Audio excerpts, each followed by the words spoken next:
তরুণরাই আগামী বাংলাদেশ গড়তে গুরুত্বপূর্ণ ভূমিকা পালন করবে এমন মন্তব্য করেছেন জামায়াতে ইসলামীর আমির ডাক্তার শফিকুর রহমান।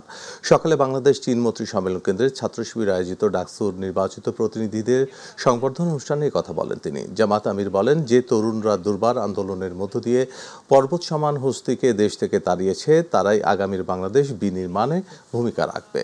এ সময় নায়েবে আমির ডাক্তার সৈয়দ আবদুল্লাহ মোহাম্মদ তাহের বলেন, আগামী নির্বাচনে দেশে মিরাকল ঘটতে পারে।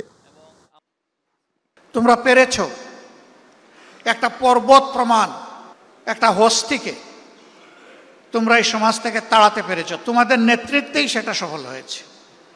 তোমাদের নেতৃত্বে ইনশাআল্লাহ আগামীর নতুন বাংলাদেশ, বেটার বাংলাদেশ গড়ে উঠবে, এটা আমাদের প্রত্যাশা। আগামী নির্বাচনে তারই প্রভাবে আর একটি মিরাকল হতে পারে, আমরা এটা দৃঢ়ভাবে বিশ্বাস করি ইনশাআল্লাহ।